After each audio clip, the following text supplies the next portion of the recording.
Subscribe करें श्री विकास गौतम जी महाराज के YouTube channel को और हमारे वीडियोज सबसे पहले देखने के लिए बेल आइकन को दबाना ना भूलें। तुम्हारे साथ भेजने के लिए अनुमति प्रदान करी है ना, मेरी भी आज्ञा है राम कि तुम्हारे साथ में मेरा लक्ष्मण भी जाएगा। लक्ष्मण ने जैसे ही सुना, जय हो माता जय हो, आज तुमने मुझे धन्य कर दिया माँ, मेरे भैया के साथ 14 वर्ष उनकी सेवा करने का अवसर तुमने मुझे प्रदान कर दिया माँ। तो भगवान राम बोले, लक्ष्मण मैं तुम्हें वन में नहीं लेकर के जा सकता।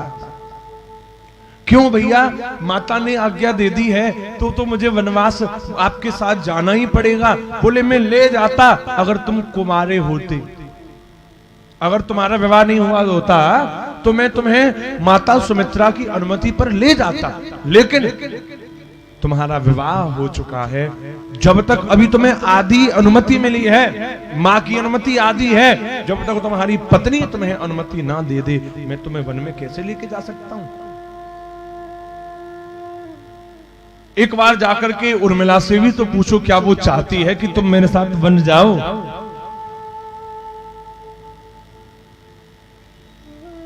लक्ष्मण उर्मिला से पूछ करके आओ, और सुनो, जब पूछो ना, अगर वो हाँ कर दे तो आ जाना, अगर मना करे तो आने का। मैं जानता हूं उसने अगर मना कर दिया तो तुम मेरे सामने आकर के संकोच करोगे मना करने में, तुम वहीं से मुझे प्रणाम कर देना, मैं समझ जाऊंगा कि तुम्हें नहीं जाना, बस इतना कर देना।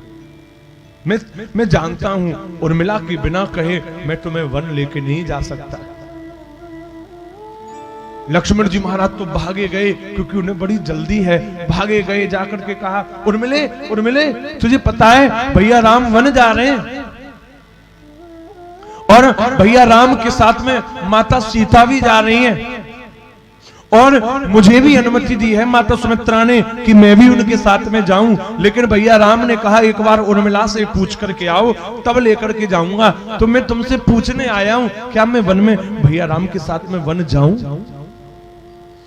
इतना सुनते ही उर्मिला रोने लगी। हे नाथ, आज आपने इस उर्मिला का बड़ा भारी अपमान कर दिया, बड़ा भारी अपमान कर दिया आज आपने।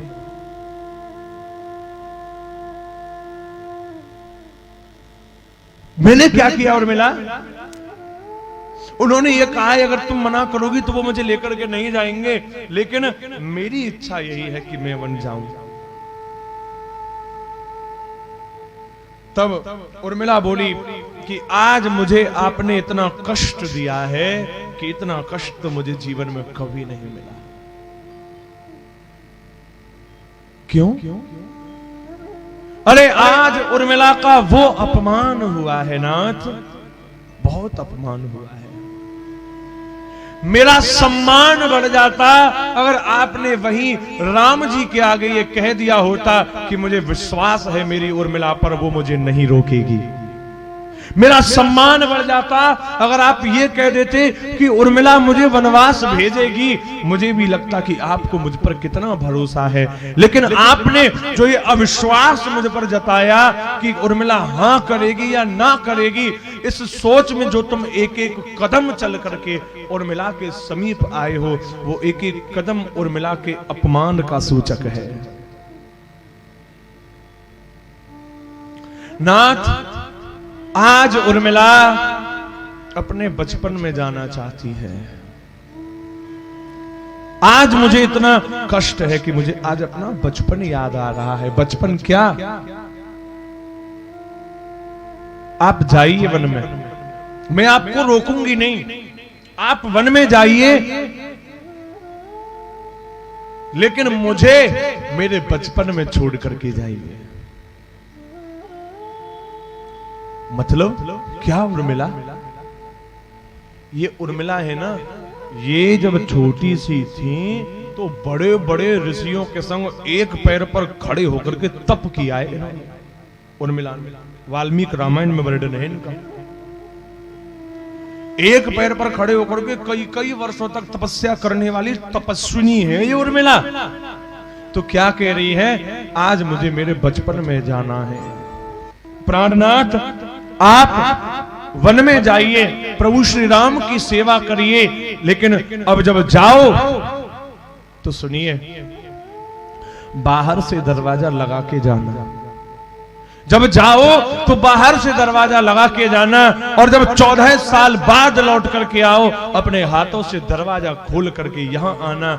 आज से आपके इंतजार में उर्मिला इसी स्थान पर आपके लिए आपको खड़ी हुई मिलेगी। 14 साल तक उर्मिला आपका इंतजार यहां से हिल करके नहीं, यहीं की यहीं खड़े रह करके आपका इंतजार करेगी। और ऐसी तपस्विनी है ये उर्मिला। लक्ष्मण जी ने भले ही राम जी की सेवा कितनी भी करी हो, लक्ष्मण जी तो भी एक बार लक्ष्मण शक्ति लगने के बाद में नींद में चले गए थे, लेकिन उर्मिला का त्याग कितना होगा। 14 साल उर्मिला बैठी नहीं थी, 14 साल।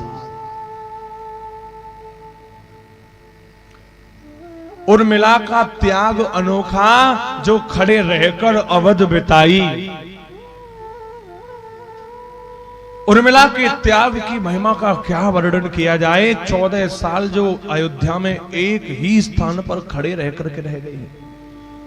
जाओ तो दरवाजा लगा जाइएगा। अब उर्मिला अपने बचपन के ध्यान में जाना चाहती है। लक्ष्मण जी भी बोले, देवी मैं धन्य हो गया कि मेरे जीवन में उर्मिला जैसी पत्नी है।